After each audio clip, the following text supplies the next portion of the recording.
years have you been with Vivian? I've known Vivian for 70 years. I lived in a very poor neighborhood and I was doing some physical fitness training, and my brother said there was a wall between my neighbor and myself, a little rock there. When I spoke to the neighbor, I stood on the rock. My brother's standing on the rock. He says, come and look at this chick next door. She was visiting because the guy played golf and her father was a pro, so they were all going out to the golf course together. So I stood on the rock and I looked and I said, Christopher, I'm going to marry that girl. He said, come on, man, what are you nuts? You're going to marry that girl? You've just seen her for a second? I said, yes, I did.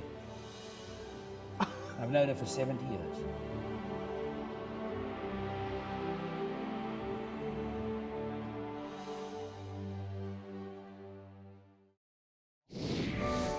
Hogan was the best player I ever saw in my life from tee to green.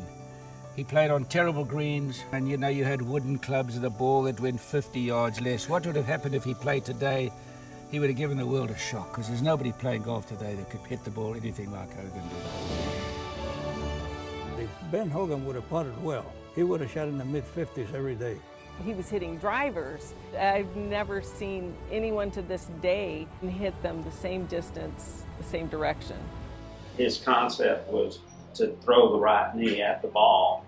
People say Hogan won't ever talk to you. Well, Hogan talked to me a lot. Hogan was the best striker from tee to green that ever lived, without a question. I'll tell you what he really was good at is dancing. I go back a long way with Hogan. Great admiration for him as a golfer and to me as a person. Ben Hogan had a tremendous influence on everyone who watched him play the game. Please enjoy another episode of Mr. Hogan featuring Gary Player. I'm Gary Player, and you're watching MSE TV. Hi folks, I am so excited to bring to you today a new episode of Mr. Hogan featuring Gary Player.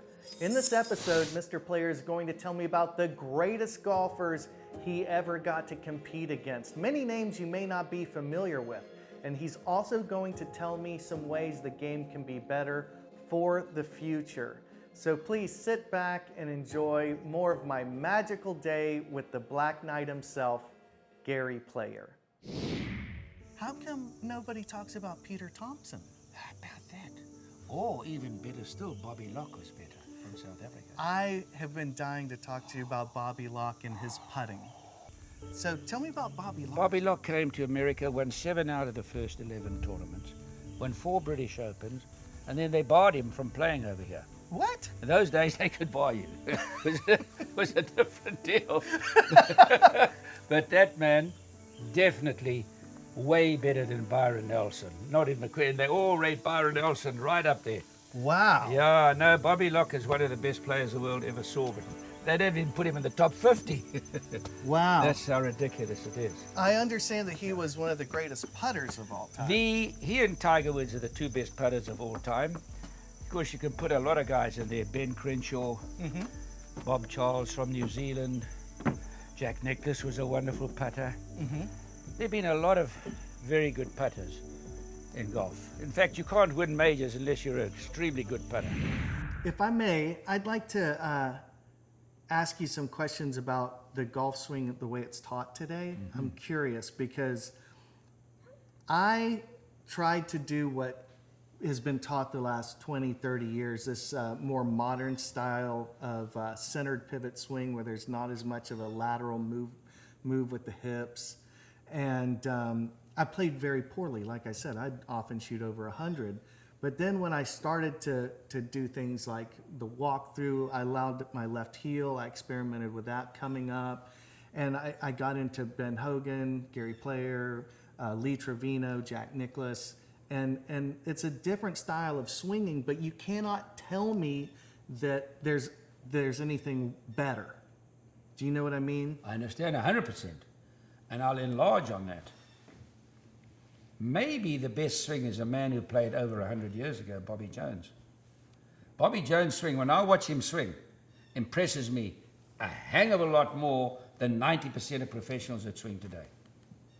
Isn't that amazing? And he swung with a walking stick, basically. And he played with a ball that went 100 yards less. Think of what he scored. Bad greens, no changing the cups, raking bunkers with your feet, spike marks on the green, hundreds. can't cut the green short, traveling by car everywhere. These guys travel by jets. Think about these different things, man. This man, Bobby Joe, may be the best player that ever lived. And his swing, if you look at his swing, it is perfection. Absolutely perfection. Now, a lot of pros who teach won't teach that anymore. There's no such thing as a modern day swing. There's nothing that they do today that they never did 100 years ago.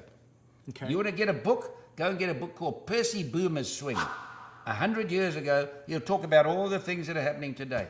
People think that this long putter is something that they just invented, and that this grip and that. I mean, we had an Indian golfer in South Africa 40, 50 years ago that putted cross-handed and hit the ball cross-handed. Henry Cotton in England, who won 3 British Opens, I mean, he tried all these putters, anchoring here, this grip, that grip, claw grip, all these things. There's nothing new. There's nothing new. When I hear a player, one of the players the other day, who I'd love to help, said he was working, his manager said, to my man, he's working on the modern day swing. I said, there's no such thing. There's nothing. I'm dying to hear of, I'm 80, nearly 85, I'm dying to hear of something that I've never heard in my life. Impossible. Right. Impossible. So it's such hogwash. So I've seen a lot of very interesting things. Watch episode 2 of Mr. Hogan featuring Gary Player on MSC TV, only available at myswingevolution.com.